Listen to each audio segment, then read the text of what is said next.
soit Jésus-Christ, sa grâce et sa paix soient avec vous.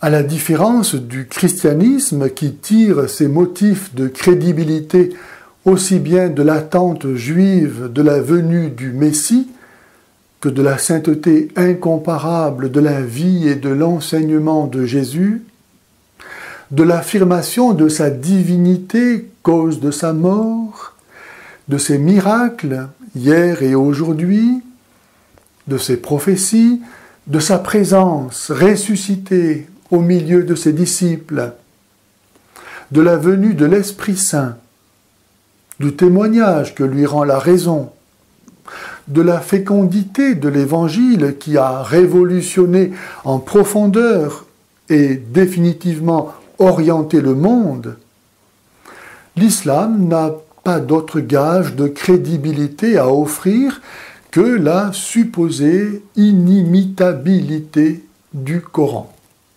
C'est ainsi qu'à plusieurs reprises, dans le Coran, Allah lance aux incrédules le défi d'apporter une sourate ou des versets semblables aux siens, et de l'impossibilité présumée de relever son défi, Allah en déduit la preuve de l'origine divine du Coran et par voie de conséquence de celle de l'islam.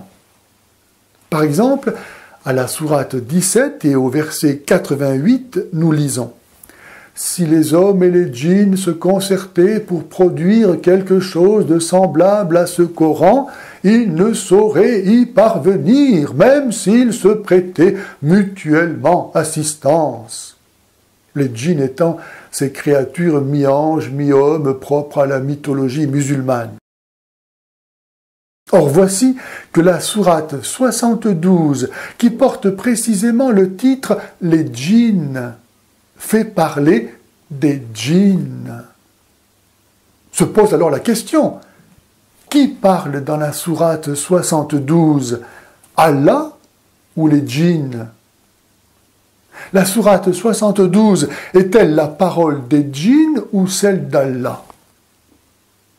En tout cas, une chose est sûre, du fait que la parole des djinns est reconnue par le Coran, et donc par Allah, semblable aux autres paroles du Coran, le défi lancé par Allah est relevé.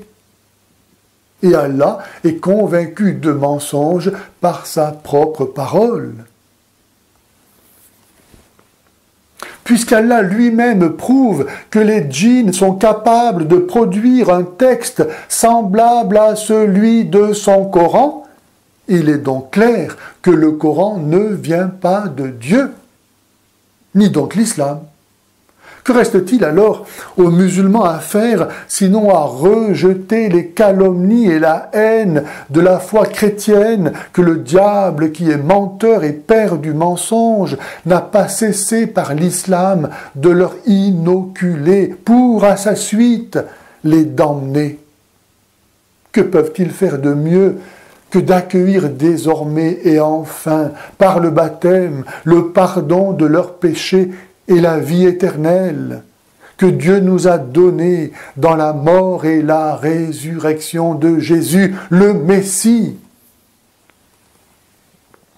Que celui qui a des oreilles pour entendre, qu'il entende. Si les gens savaient qu'ils vont en enfer, ils donneraient leur vie au Christ.